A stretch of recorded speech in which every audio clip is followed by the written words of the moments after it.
করছি এবং আল্লাহর কাছে দোয়া করছি যাদের রক্তের বিনিময়ে, যাদের ত্যাগের বিনিময়ে আজকের এই সুন্দর পরিবেশ আমরা পাচ্ছি, নতুন একটি বাংলাদেশ বিনির্মাণের স্বপ্ন আমরা এই প্রজন্ম দেখছি।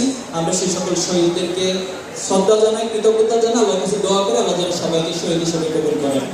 সম্মানিত উপস্থিতি, জুলাই আমাদের জন্য শুধু একটি মাস নয়, জুলাই আমাদের জন্য যেমন কষ্টের, অনেক বেদনার, তেমনই জুলাই সাহসিকতা, জুলাই মানে হচ্ছে ত্যাগ কোরবানি, জুলাই মানে বিজয়ের মাস।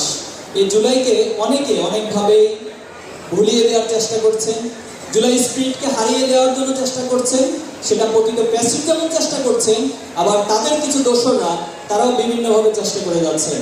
আপনারা জানেন যে জুলাই গ্রাফিতি অঙ্কন একটি বড় মাইল ফলক ছিল, কিন্তু আমরা দেখেছি কিছু কালচারাল ফ্যাসিস্ট এই 5ই আগস্টের পরের বাংলাদেশেও আমাদের সেই গ্রাফিতিগুলো মুছে দেওয়ার আপ্রাণ চেষ্টা চালিয়ে গিয়েছে।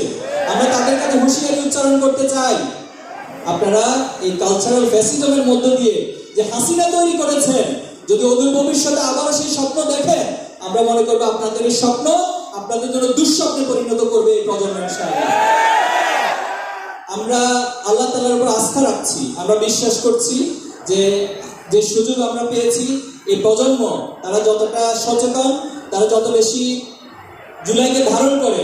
আমি এখানে গত 3 দিনে, আজকের দিন 4 দিন প্রত্যেক দিন আসার চেষ্টা করেছি এবং ঘুরে ঘুরে দেখার চেষ্টা করেছি। আমাদের নতুন প্রজন্মের মাঝে এই জুলাই নিয়ে অনেক কৌতূহল রয়েছে, তারা এই জুলাইকে জানার জন্য আপ্রাণ চেষ্টা করছে। ছোট ছোট কিশোররা যারা এসেছে, সাথে শিশুরা এসেছে, তারা বাবা মাকে জিজ্ঞেস করছে, বাবা এটা কি হয়েছিল?